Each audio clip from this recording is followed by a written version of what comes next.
you would prefer the human race to endure, right?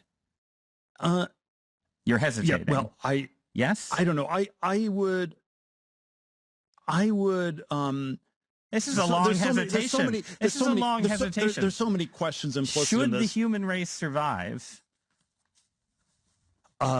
Yes. Okay. But I also would I also would like us to radically solve these problems. Right. And so, you know, it's always, I don't know, you know, yeah, transhumanism is this, you know, the ideal was this radical transformation where your human natural body gets transformed into an immortal body. And there's a critique of, let's say, the trans people in a sexual context, or I don't know, a transvestite is someone who changes their clothes and cross dresses. And a transsexual is someone where you change your, I don't know, penis into a vagina. And we can then debate how well those surgeries work. But we want more transformation than that. It's the critique is not that it's weird and unnatural. It's, man, it's so pathetically little. And okay, we want more than cross-dressing or changing your sex organs. We want you to be able to change your heart and change your mind and change your whole body. And then Orthodox Christianity, by the way, the critique Orthodox Christianity has of this is these things don't go far enough. Like that transhumanism is just changing your body, but you also need to transform your soul, and you need to transform your whole self. And so, right. But the other, wait. I generally agree with what I think is your belief that religion should be a friend to science and ideas of scientific progress. I think any idea of divine providence has to encompass the fact that we have progressed and achieved and done things that would have been unimaginable to our ancestors. But it still also seems like, yeah, the promise of Christianity in the end is you get the perfected body and the perfected soul through God's grace. And the person who tries to do it on their own with a bunch of machines is likely to end up as a dystopian character. Well, it's... Let's articulate this. And you can have a heretical form of Christianity, right? That says something else. I don't know. I think the word nature does not occur once in the Old Testament, and so you know, if you you know, and there is a word in which a sense in which the way I understand the Judeo-Christian inspiration is it is about transcending nature. It is about overcoming things. And, and the closest thing you can say to nature is that people are fallen, and that's the natural thing in a Christian sense, is that you're messed up. And that's true. But, there's some ways that, with God's help, you are supposed to transcend that and overcome that. This is my very specific question for you, right? Is that you're an investor in AI. You're deeply invested in Palantir, in military technology, in technologies of surveillance, in technologies of warfare, and so on, right? And it just seems to me that when you tell me a story about the Antichrist coming to power and using the fear of technological change to sort of impose order on the world, I feel like that Antichrist would maybe be using the tools that you were building, right? Like, wouldn't the Antichrist be like, great, we're not going to have any more technological progress, but I really like what Palantir has done so far, right? Yeah, I mean, isn't that a concern? Wouldn't that be the irony of history would be that the man publicly worrying about the Antichrist accidentally hastens his or her arrival? There are all these different scenarios. I obviously don't think that that's what I'm doing. I mean, to be clear, I don't think that's what you're doing either. I'm just interested in how you get to a world willing to submit to permanent authoritarian rule. Well, but again, there are these different gradations of this we can describe, but Is this so preposterous, what I've just told you, as a broad account of the stagnation that the entire world has submitted for 50 years to peace and safetyism? This is 1 Thessalonians 5:3. The slogan of the Antichrist is peace and safety, and we've submitted. We have the mechanisms that would make world government a gigantic global surveillance state is plausible. That seems plausible too. And then I think, again, to come back to the Soloviev-Benson plot hole, on its own, they both seem not that desirable. Why would we have a crazy surveillance state? Why would we, why would we do this? But if you're scared enough of these things, that's the weapon. And this is sort of where my speculative thesis is that if the Antichrist were to come to power, it would be by talking about Armageddon all the time. And Peter Thiel, the Antichrist would talk about Armageddon all the time. He'd scare people and then offer to save them. Yes, it's the 1 Thessalonians 5:3. The slogan of the Antichrist is peace and safety.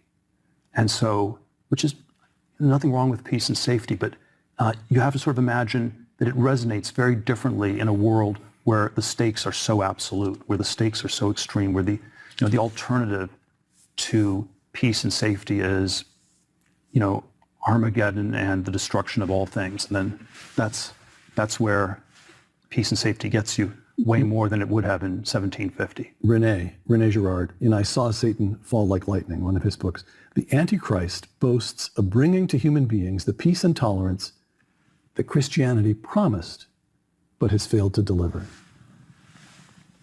There are probably, I think there are all these elements where it's downstream from Christianity. You can think of, the poor shall inherit the earth, Sermon on the Mount.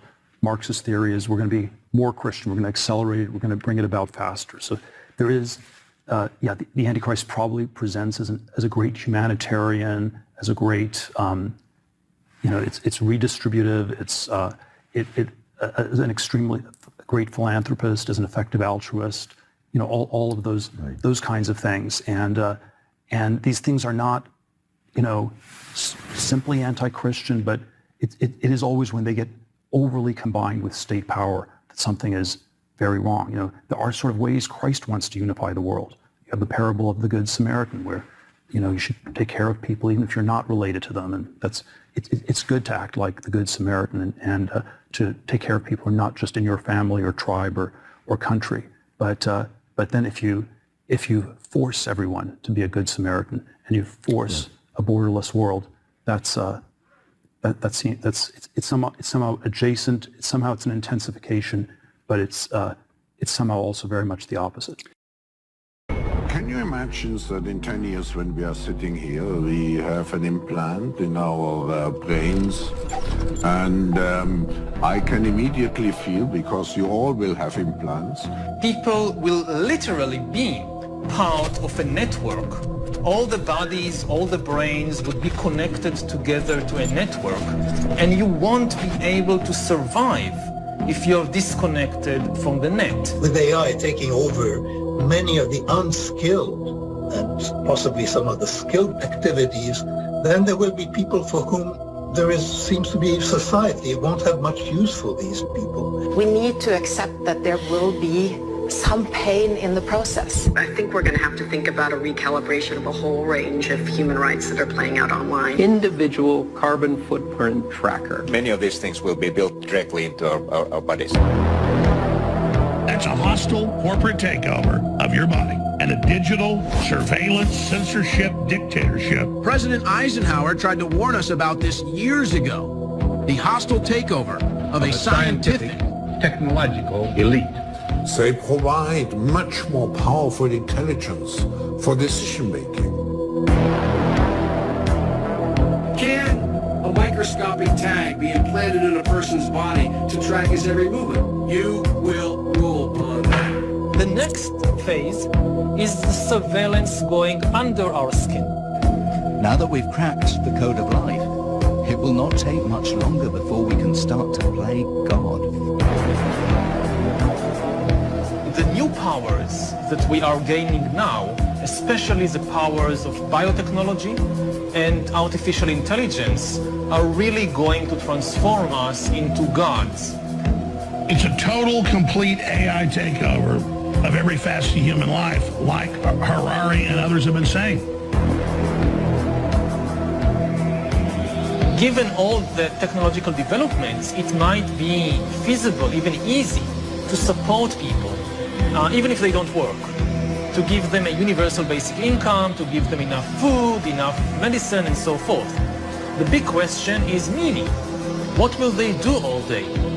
And one of the answers is that they will just play computer games all day, virtual reality games.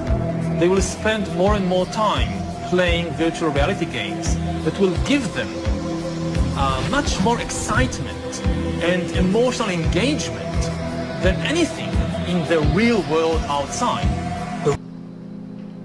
This is 2 Thessalonians 2 and 3.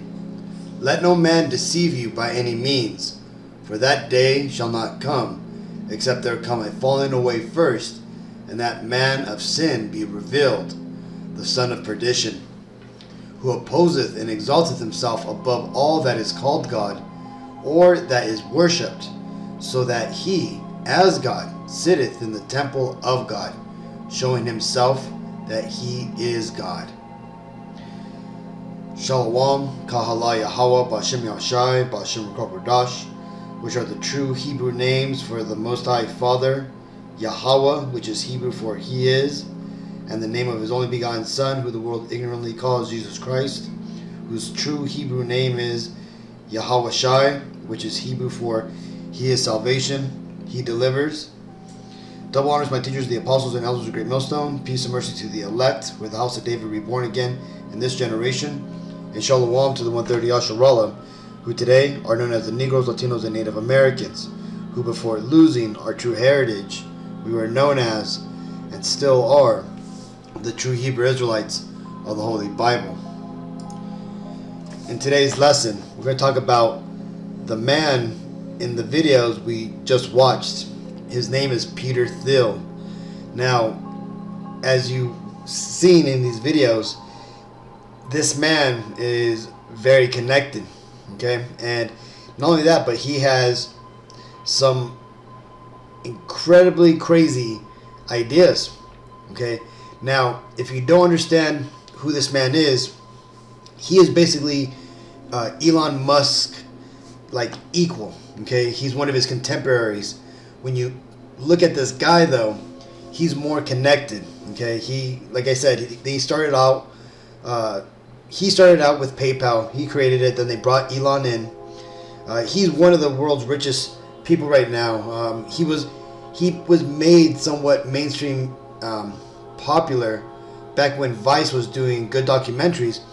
They had gone and they had did an expose on the house, or should I say the underground bunker that he's building, I think in Australia or New Zealand, I think, right? Basically, I think the same place where the Lord of the Rings was filmed. This guy like loves Lord of the Rings, which is why he names, I think, like 5 of his companies after Lord of the Ring themed items, like Palantir, okay? Now, one thing that has brought this guy up recently is that everybody's saying that he is the Antichrist that the world is going to identify at the end, right? But I'm here to tell you that that's not correct at all. You see, the false teachings of the religious churches like Christianity, Jehovah's Witness, Catholicism, and so on, and also even goes into like the Quran, right? And basically all the Abrahamic faiths they make it seem as if there's going to be only one Antichrist that comes at the very end. That's going to deceive everybody. He's going to come in a suit. He's going to be very, lovely, and everybody's going to want to pursue him, and he's going to offer peace and everything. But see, that's the big lie. You see, there is not just one Antichrist, right? We're not supposed to be looking for one particular person. We're supposed to be looking for a group of people, right? one of the 18 biblical nations described in Genesis 10, or starting at chapter 10, which the 197 nations of today's modern world go back to. One of those 18 nations has to be revealed as the Antichrist nation, right? The wicked of the Bible, right? The nation that has deceived all the other nations, that has gone out to deceive them, right? The same nation that is working with the power of Satan. Now, again, that nation is none other than the nation of Edom, okay? And Peter Thiel, though he is not the Antichrist, he is an Edomite. And the Edomites themselves, they are the Antichrists of the Bible, okay? You're going to find out that pretty much the elites, the psychopaths in charge, that their lineage all is going to go back to the nation of Edom, right? And that descend from Esau, described in Genesis 25 and 25, okay? Who was Jacob's evil twin brother, who sold his birthright, and basically the Lord took away his blessing, okay, and gave it to his brother Jacob, who the Negro Latino Native Americans descend from. Now, that being said, so who are the Edomites, and what does that even mean? Well, it's a biblical term, okay? The Bible has a name for the 18 tribes on the face of the earth today, right? Which all the 197 nations that exist today go back to. Well, the nation of Edom is one of those 18 tribes.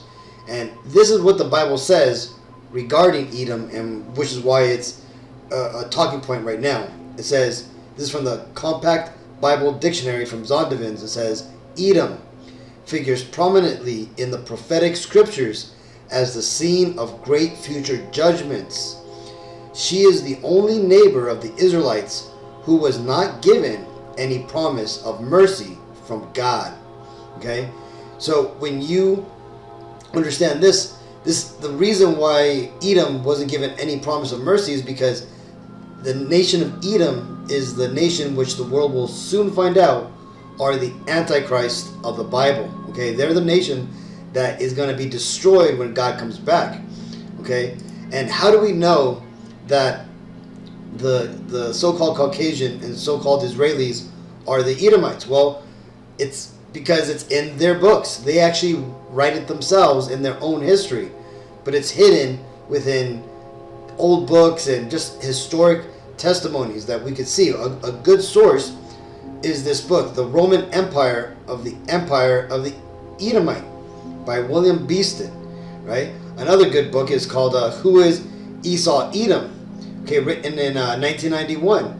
Now, these books show that the line of the Edomites go back to the so-called Caucasian and so-called Israeli race.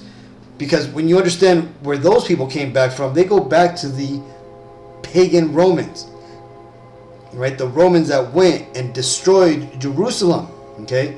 And that being said, they eventually got pushed out of Rome by the Judites that got brought into Rome under the slave markets when they took down Jerusalem.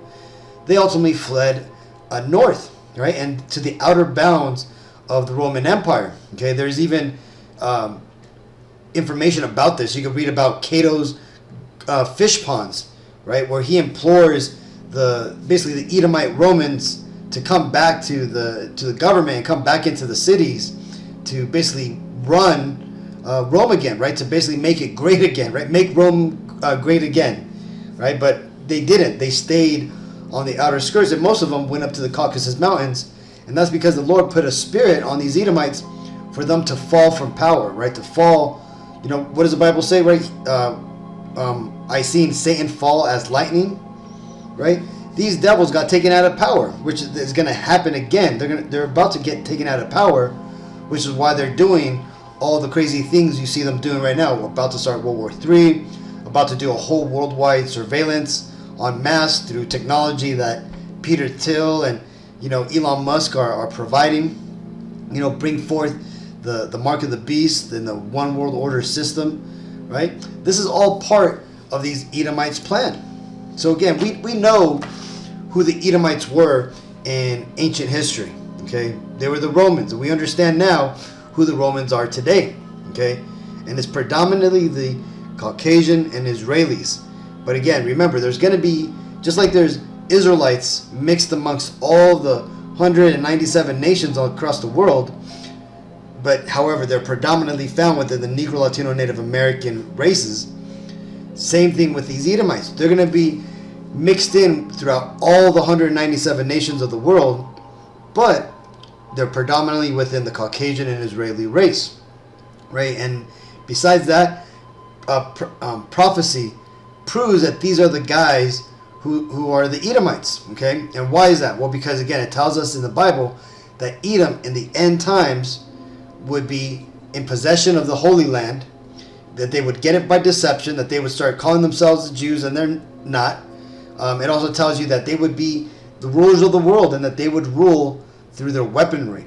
Now, that being said, Peter Thiel, he's a military contractor, and basically they provide AI and basically software which helps make finding the so-called bad guys a lot easier. Okay, they basically provide spy tech and the latest technology to the government. Now, one thing about Palantir and Peter Thiel, they're all tied to Amalek. Okay, they're basically working hand in hand with them, and in fact, it's been shown that Palantir and Peter Thiel's companies, they're using advanced tech that the regular consumer doesn't use, and that the government has been holding their hands on for, just like what we see on the other end, where the government is releasing technology that's been shelved for a while. Remember, these Edomites, that run this world, though you may see them as Americans, English, Russians, French, whatever, they are not within one particular nation. They themselves don't see themselves as American or English or French or Canadian. Yes, they were born in some of these countries, but they consider themselves globalists. Okay, they don't have a home country, and this is where you see like people like Elon Musk, Thiel, same thing with Trump and all these Edomites, right? And why is that? Well, because again, their spiritual characteristics is that they would be a vagabond upon the face of the earth, right? What's a vagabond? A vagabond is basically a hobo that goes wandering from place to place. They have no home. This is why these Edomites love to go camping. They love RVing. They love, just being out of their house, not staying at home, right? They do it personally on a personal level, unlike other nations do, right? Like other nations, we go out and we, get RVs. We'll rent RVs, from a local RV camp rental place, and we'll go to a camp place. But when we go, we take the whole house with us. Now Esau, he got this. He does it professionally, man. They bought their own, 60-foot wide RV and state of the line, and they have a membership at all these campsites. Like that's the difference between these Edomites and the rest of the nations. Okay, so things like that let us know who these Edomites are. And again, sorry for digressing, Akim, but Peter Thiel and his companies, in this case Palantir, they're out there to bring forward that beast system, namely its surveillance system, okay? Because remember, these devils are about to destroy the economy here in America, and then what's going to follow is the collapse of the world economy that's based off of the dollar. Okay, they're ready, and they've set up their digital system, and now they just got to basically pull the plug.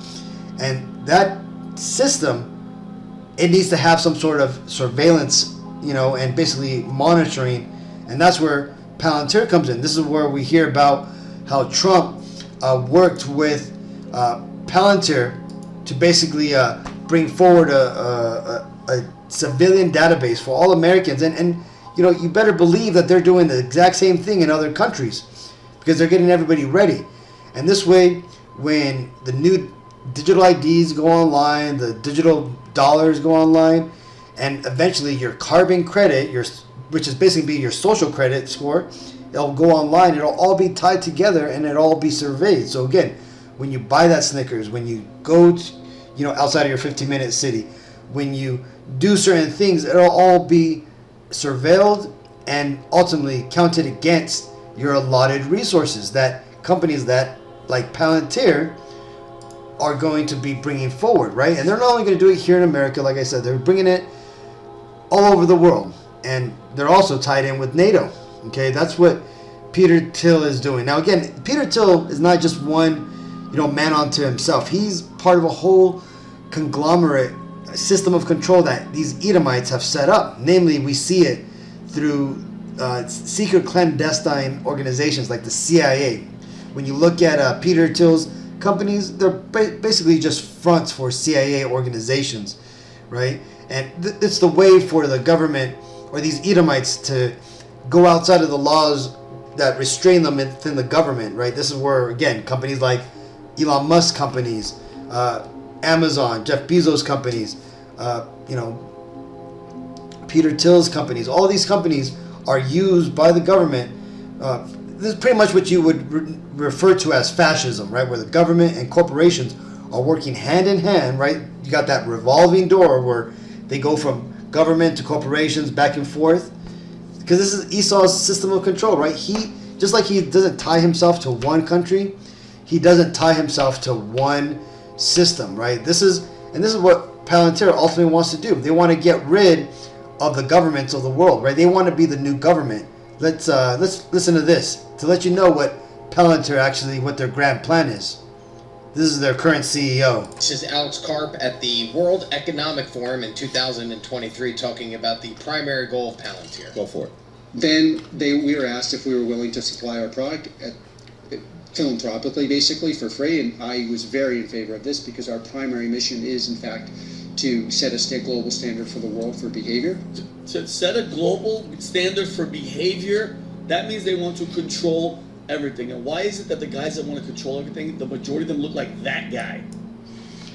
And this guy's an Amalekite, right? A so-called Jewish person, right? That's because Amalek, he is the top tribe of Edom. Okay, this is why Amalek is always at the forefront, at the top of everything. This is why Peter Thiel also says he defers to Israel, right, regarding what's going on over there in Gaza and all that type of stuff, right? He's just there to set up the weaponry and the systems that Esau uses to control the world, right? And when you look at him, he goes back to a Germanic bloodline, right, which is in the Bible referred to as Teman, right? He's a very intelligent man, right?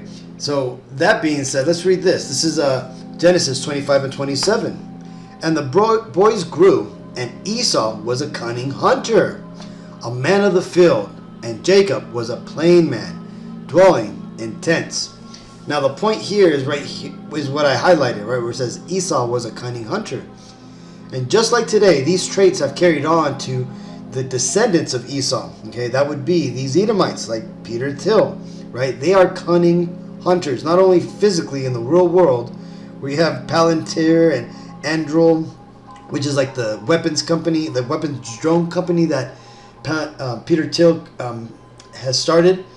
These devils, they weaponize everything: information, drones, social activities, music, right? Air, food.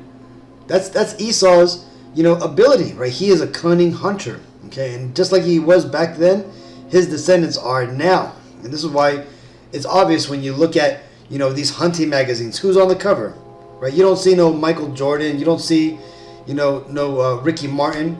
You see Esau, in and out. Now, back to this devil here, Peter Thiel. He's simply one of the guys behind the curtain, right? He's, higher than Elon Musk as far as, control within the Edomite structure, right? Remember, this guy, he's had his hand in tons of things, right? Not only did he, start PayPal, but he was also part of setting up Facebook. And remember, Facebook is simply just the CIA project, what was it called? World Book or some shit like that ultimately got turned into Facebook, okay, and got handed by their front guy, Zuckerberg. Now let's listen to this. I think Thiel is one of the most nefarious actors. Really? And he's like deeply embedded in the right, because he's one of Trump's biggest donors. Have you seen what he's been doing with Silicon Valley? And he's a vampire. And he's behind this huge new effort to basically map Christianity onto everything that's happening in Silicon Valley, and he's he's part of this church, and they're doing these huge conferences. I haven't seen that. I know he claims to be Christian. He's a strange guy. He's I think he's a gay really Christian billionaire, married gay Christian. He is a transhumanist vampire, though. We'll get to that in a minute. They all are, but like he says things I think he's an extremely smart dude. Yeah. Like, and he's been around for a minute. He unfortunately he helped build the surveillance state post 9/11 with Palantir and all these things. And I'm really against the surveillance state. I really think that is super dystopian, and he's made, I'm sure, billions of dollars off war, on all the wars, right, plus the surveillance state here and around the world. And he's part of Facebook. He helped create Facebook. Yeah. He funded Facebook. Yeah. So, and Palantir was funded by Incutech, which is a CIA Incutel, Oh, Incutel, right? Right. That's a venture capitalist from the CIA. So all that stuff is very alarming to me, and they don't like being questioned about that. But I didn't know about the Christian mapping thing. But I've seen him talk about religion. You can find the article, Steve. Just type in type in Christianity in Silicon Valley, and there'll be a ton of fucking articles. It's like this new phenomena that's happening, and in the past, Silicon Valley has been like the opposite of a religious place. 11 years ago, Elon is saying he's with AI summoning the demon, but recently he says it's a digital god. So they've rebranded even that. So you see there, these guys here are basically spilling the beans on this Peter guy, right? Showing that he's trying to search out the books, right? When you hear Peter Thiel break down scripture, he has a total Christian understanding, even kind of like an esoteric understanding, which means like a Freemason understanding of the scriptures, which is really just a diluted, Kabbalistic, heretical translation, or should I say a breakdown of the scriptures, which aren't true at all. That being said, these devils, knowing that we're in these times, they're feeling it. Hence why they're building their underground bunkers. They're basically, sucking out all the wealth out of the economies, because they're getting ready to survive the coming apocalypse while everybody else has to go through it, and hence they get to survive. But that ain't going to be how it works, okay? Now, these devils ultimately are going to try to implement the system of control towards the end. That way they could be in charge, and hence hopefully kill off the majority of the world, right? 7.5 billion people is what they want to kill off. And they want to be left to rule over what remains, okay? And Peter Thiel is simply one of these, kings of Edom that are working to make that a reality. Also, friendly reminder, Peter Thiel funded the entire political career of J.D. Vance. Peter Thiel is the one at the head of Palantir who literally wants to enslave you. That's not hyperbole. You can look up the Dark Enlightenment. I'm never gonna stop trying to warn you.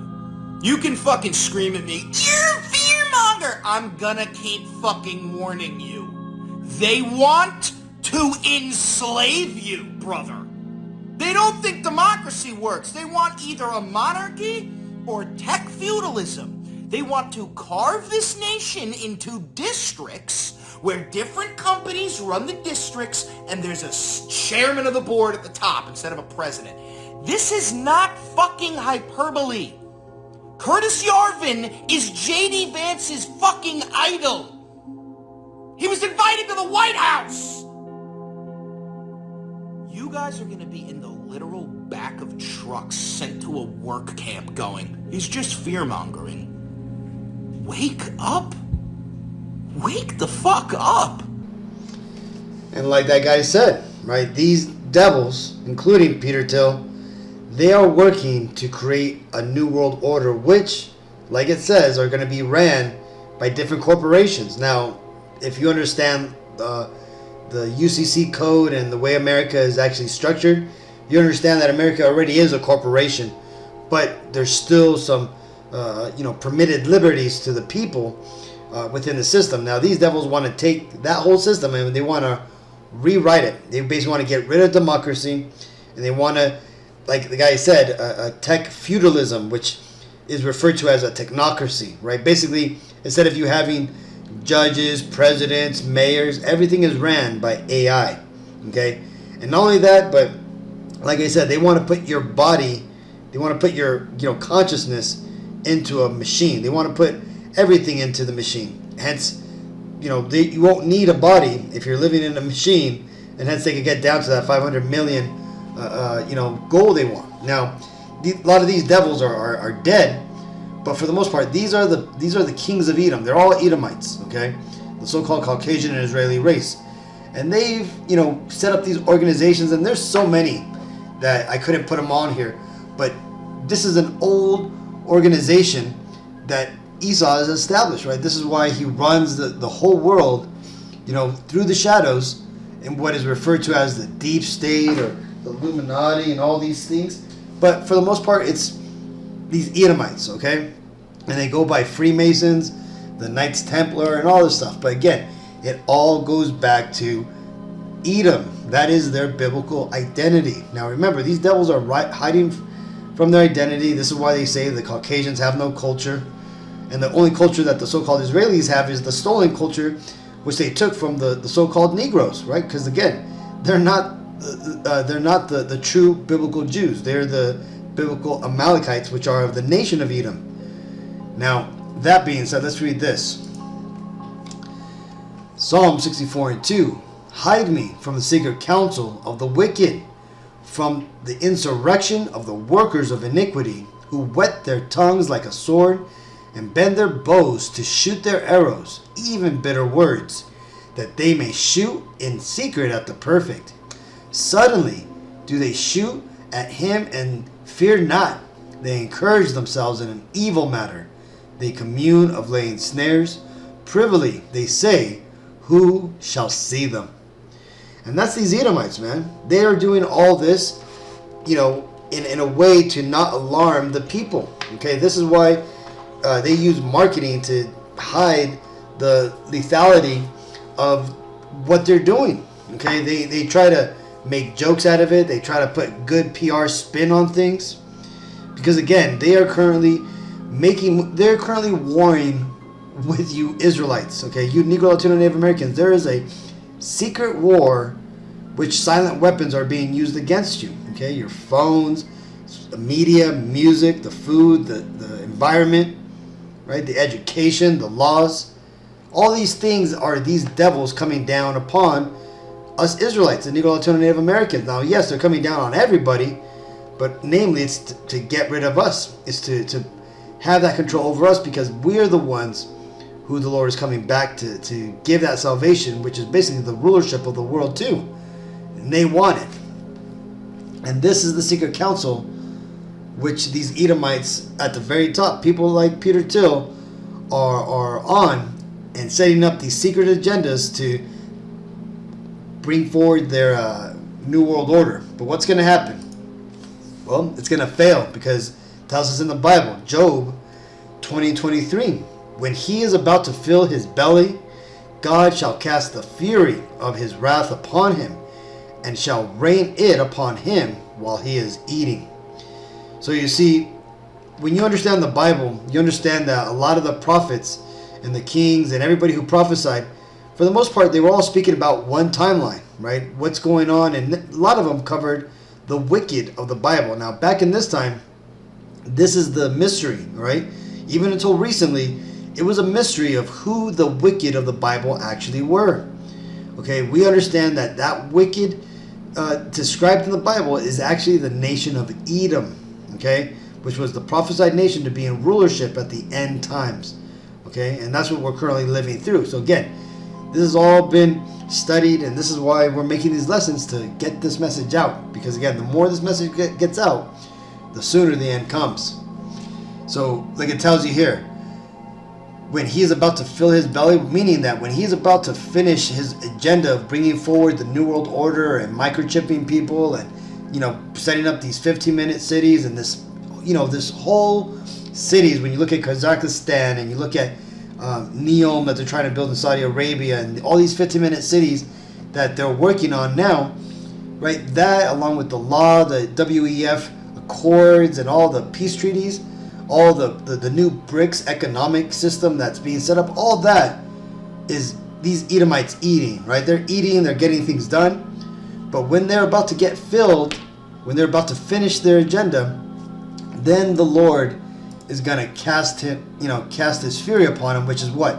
Bringing those ICBM nuclear missiles, right? World War III is going to break out, and the Lord is going to cause those nukes to basically be launched and destroy the Western world, right? The America, which is Babylon the Great in the Bible, and NATO, which is the beast described in Revelations, okay? The NATO states and the EU, okay? And also including Israel. This is the nation of Edom that is ultimately being wiped out. That's the 1/3 of humanity, which is the seed of the wicked that are going to be wiped out, okay?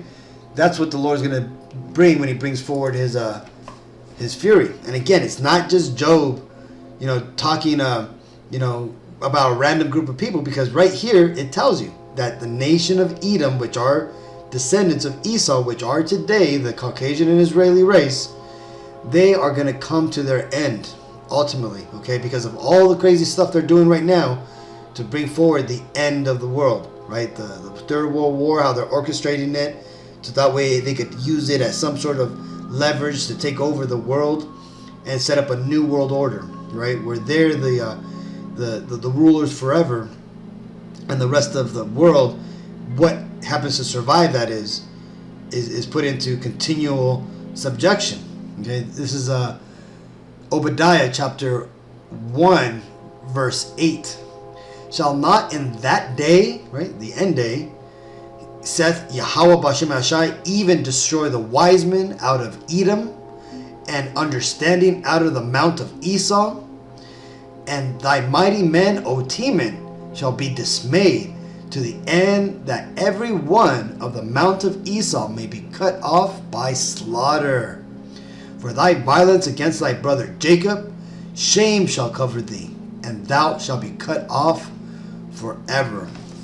So right here, it's telling you that the Lord is going to basically destroy the wise men out of Edom. And we can see that right now with these Edomites, putting so much pressure on people, on their supposed geniuses of the world, as Elon Musk's mom says, right? Right? People like Peter Thiel, looks like he's about to blow a gasket, man. That guy is so full of demons and new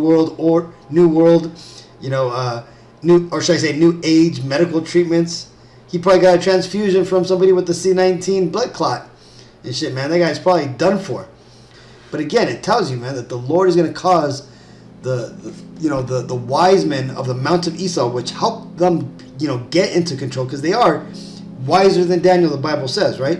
But these people who used to be the paragons of the nation of Edom, the people who led Edom, they're going to basically die off, right? Your Kissingers, all these people that were responsible for bringing Esau into rulership, right? And what's going to happen is that it tells you, it says, and understanding out of the mount of Esau. So these devils, they're not going to understand.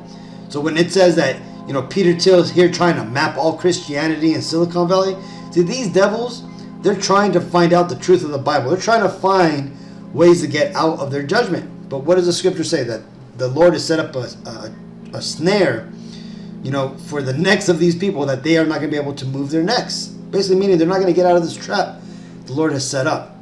Now when it tells you here, it says, and the mighty men, O Teman, this is talking about the German bloodline. And again, there's lots of good, hearsay that Peter Thiel's family goes back to the Nazis, okay? The men of Teman, right? And this is where supposedly his family comes from. And it's funny, because when you look at all the elites at the top that are not of the house of Amalek, right? The so-called Jewish people, a lot of them go back to the so-called Nazis. And why is that? Well, because that was the paramount of the rest of the house of Esau's leadership, okay?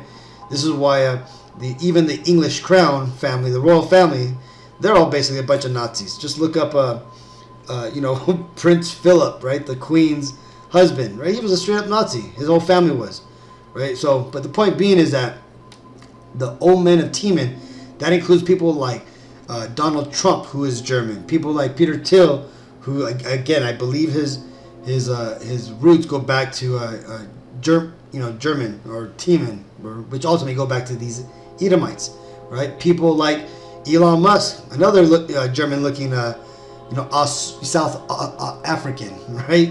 And but yeah, Klaus Schwab, another German, right? All these devils, right? The Lord has put a mental block on them that they can't see, right? They think that they're going to be able to accomplish it, but they can't see a crucial flaw, and that's that the Lord is not with them, that they're fighting against the Lord, and they can't see how that's a losing battle. Now it tells you here that for the violence against thy brother Jacob, this is talking about the Israelites, the true biblical Israelites, the Negro, Latino, Native Americans, right? All of us who have gone through the captivity, the destruction, the killing, the ultimately losing our heritage, and then now serving these Edomites, even in these end days, right? These devils are gonna, shame is covering them. This is why they don't want you to teach CRT in their classroom, or critical race theory. They don't want you to bring up about their past, the slavery ownership, right? Just mention that who owned the ships and who owned the insurance companies and who owned the majority of the farms, right? Amalek loses a fucking blood vessel, right? Pops in his head. But the point being is that shame is covering them, and this is ultimately going to lead to them being cut off forever. So either way, Akim, I didn't want to go too long with this lesson, so hopefully this video was edifying. I wanted to show that, again, Peter Thiel is not the Antichrist, but he is an Antichrist, along with all of his people, the biblical Edomites. So with that, let's give all honor and glory praises to Yahweh B'Shem Yahshai B'Shem Ruach Kodesh. Shalom.